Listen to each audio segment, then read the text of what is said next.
Cricket ದೇವರು ಅಂತ ಕರೆಯಲ್ಪಡ್ತಕ್ಕಂಥ ಸಚಿನ್ ತೆಂಡೂಲ್ಕರ್ ಕೇವಲ 16ನೇ ವಯಸ್ಸಿನಲ್ಲಿ ಟೀಮ್ ಇಂಡಿಯಾ ಜೆರ್ಸಿ ತೊಟ್ಟು ಜಗತ್ತಿನ ಕ್ರಿಕೆಟ್ಗೆ ಎಂಟ್ರಿ ಕೊಟ್ಟಿದ್ರು.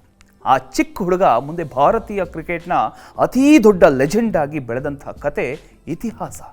ಈಗ ಅದೇ ರೀತಿಯಾಗಿ ಕೇವಲ 15ನೇ ವಯಸ್ಸಿನಲ್ಲಿ ವೈಭವ್ ಸೂರ್ಯವಂಶಿ ಭಾರತದ ಎ ತಂಡಕ್ಕೆ ಆಯ್ಕೆಯಾಗಿದ್ದು ಕ್ರಿಕೆಟ್ ವಲಯದಲ್ಲಿ ಭಾರೀ ಸಂಚಲನವನ್ನು ಮೂಡಿಸಿದೆ. ಇದು ಸಾಮಾನ್ಯ ಸೆಲೆಕ್ಷನ್ ಅಲ್ಲ, ಭವಿಷ್ಯದ ಸ್ಟಾರಿಗೆ ಸಿಕ್ಕಿರತಕ್ಕಂಥ ಒಂದು ದೊಡ್ಡ ವೇದಿಕೆ.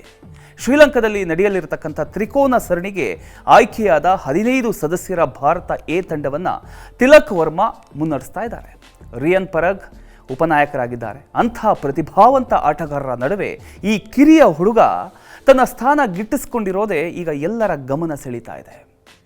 IPL ಅಲ್ಲಿ ಭರ್ಜರಿ ಬ್ಯಾಟಿಂಗ್, ಅಂಡರ್-19 ವಿಶ್ವಕಪ್ ಫೈನಲಲ್ಲಿ 175 ರನ್ ಸಿಡಿಸಿ ಮಿಂಚಿದ ಪ್ರದರ್ಶನ, ಇವೆಲ್ಲ ವೈಭವರನ್ನ ಈ ಮಟ್ಟಕ್ಕೆ ತಂದು ನಿಲ್ಲಿಸಿದೆ.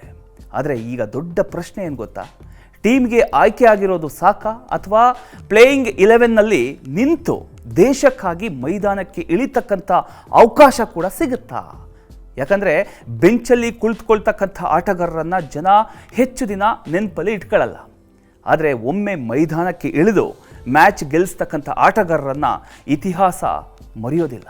ಹಾಗಾಗಿ ಈಗ ಎಲ್ಲರ ಕಣ್ಣು ಒಂದೇ ಪ್ರಶ್ನೆ ಮೇಲೆ ನಿಂತಿದೆ. 15ರ ಹರೆಯದ ವೈಭವ್ ಇನ್ನೊಬ್ಬ ಸಚಿನ್ ತೆಂಡೂಲ್ಕರ್ ಆಗಿ ಹೊರಹೊಮ್ತಾನ ಅಥವಾ ಇನ್ನೂ ಸ್ವಲ್ಪ ಸಮಯ ಕಾಯಬೇಕಾಗತ್ತಾ?